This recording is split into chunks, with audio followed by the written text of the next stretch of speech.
Nope. Sorry guys, no time for the intro today. Enough time has gone by.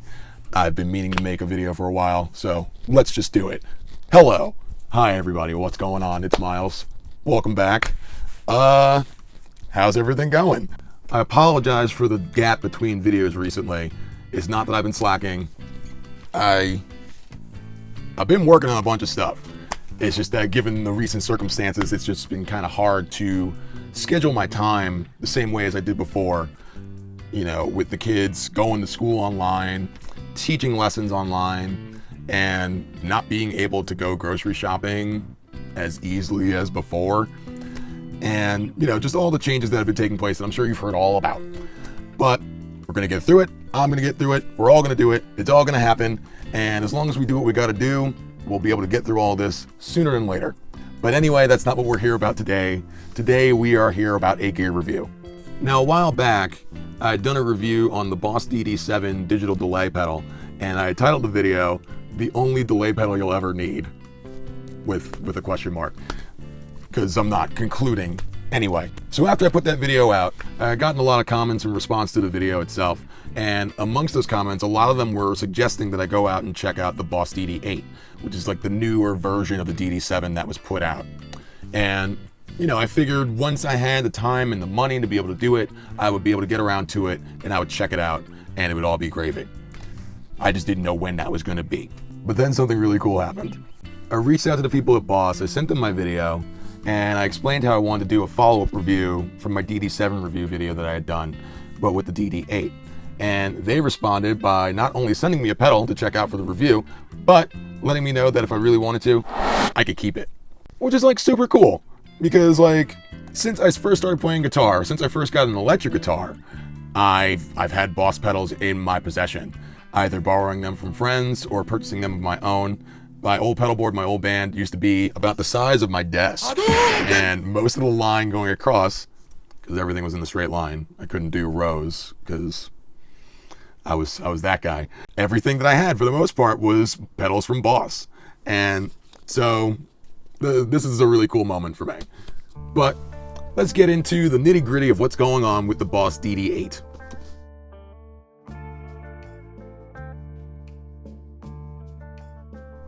Taking some of the existing modes from the DD-7, the DD-8 now adds in additional modes available as delay types, such as tape, warm, reverb and delay, shimmer, as well as warp and glitch.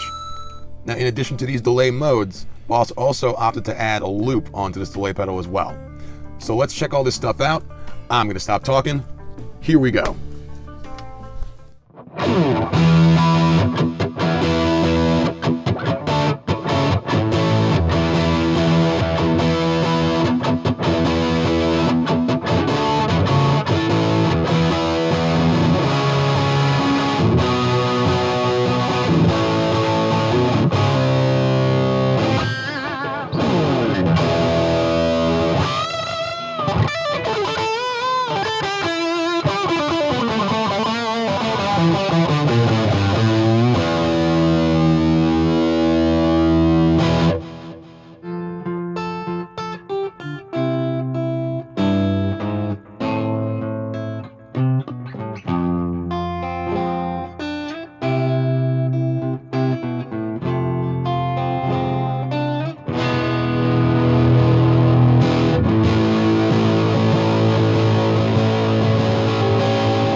So when it comes to warp mode on this pedal, I was very curious initially as to what the term warp was truly describing. So I figured what better way to find out the most accurate description than to look at the instruction manual. Typically with Boss pedals, their instruction manuals are about this big, so it fits inside the box, and everything's really brief and easily described. So yeah, I figured no problem. Let's check it out.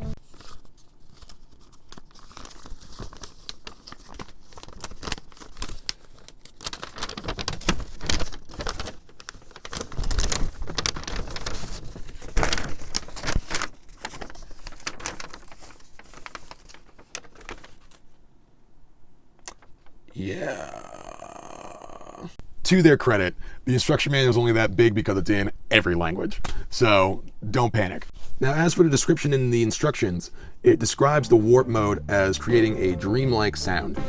Now, I'll be honest, when I first started playing through the warp setting on this pedal, I was underwhelmed.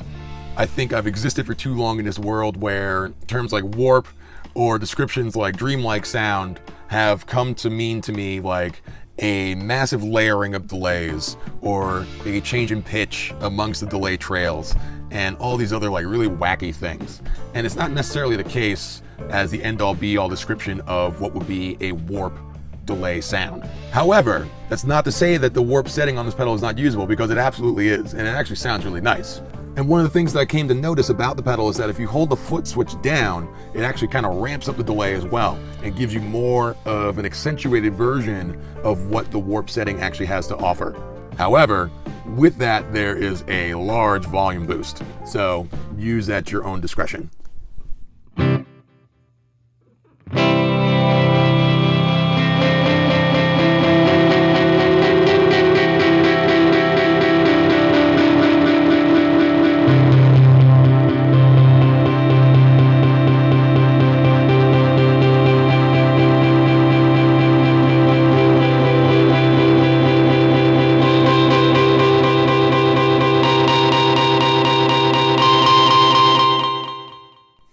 Now, when it comes to the glitch mode on this pedal, I had trouble initially trying to figure out how exactly I was going to use it in a contextual manner, because, you know, when I first think of a glitch effect in terms of delay as like this stutter effect, the first thing I thought of was all the metal bands from the early 2010s that would do like the sort of time squashing thing where they take a sample of their music or a track, whatever, and they make it sound like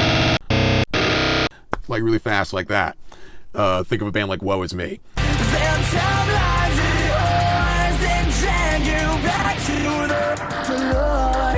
Which you can get that effect with this setting on the pedal. It's just a matter of really timing it right so that you can get the sound that you want as your glitch sound.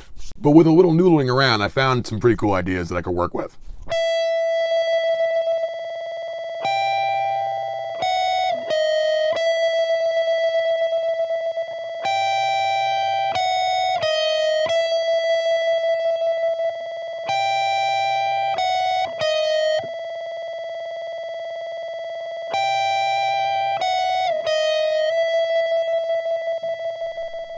Now, the cool thing about both the warp and the glitch settings on this pedal is that if you take the feedback control and the delay time controls, especially delay time, and you ramp it all the way down or back up, you get a bunch of really cool effects that come from that.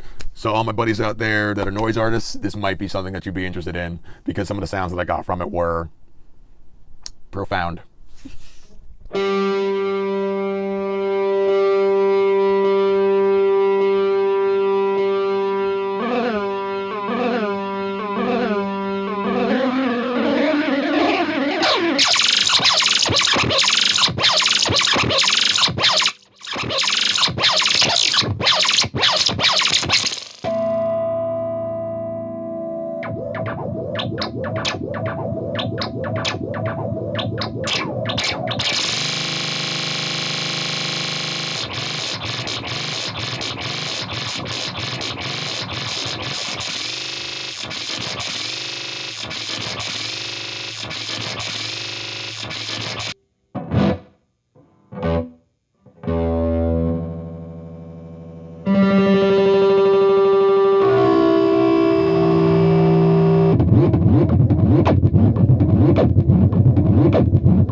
And this pedal might have also caused a new problem for the guys in my band, because I realized that this pedal really sings when you play it in stereo.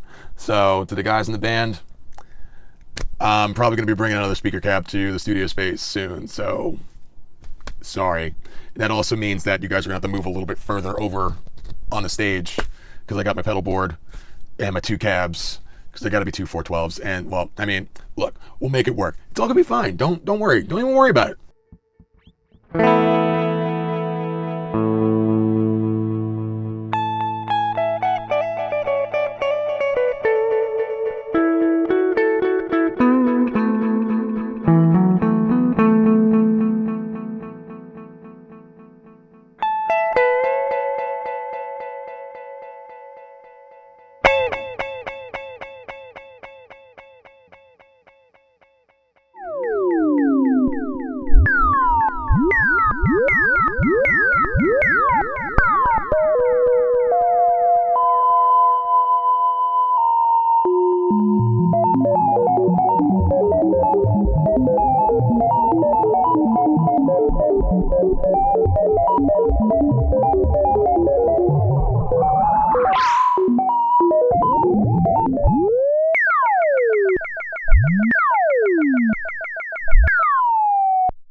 Now, when it comes to the loop function on the pedal, initially I was curious as to why a delay pedal would have a loop on it. It just didn't seem like something that would be closely related in any sort of way. But then I thought about my old pedal board setup, how I used to have a Boss RC2 in line with my other pedals. And I would use it to cue samples in between songs or to cue sections of songs. And, you know, you could do tap tempo with it. It was great. Like, I really didn't have any problems with it, except for the fact that it was introducing noise into my signal chain. And for the longest time, I couldn't figure out where the noise was coming from. But once I did, I asked myself, do I need to have a dedicated loop pedal on my board at all times? And frankly, for me, I don't need that. I'm what you would call a part-time looper. But so by adding the loop function to my delay pedal, what that does is not only free up a spot on my pedal board, it also allows me to still have the ability to put together loops on the fly in a live setting if I so want to. So that's pretty cool.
So in conclusion, I'm very glad that I left a question mark at the end of the title of my video regarding the Boss DD-7.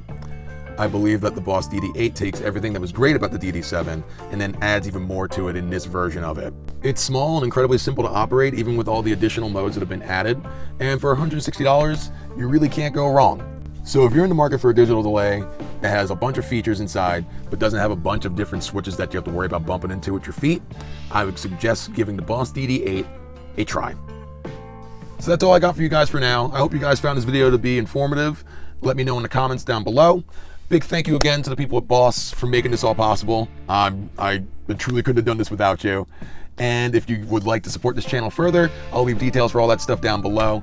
But otherwise, you guys all continue to stay safe, keep washing your hands, and keep playing. Peace.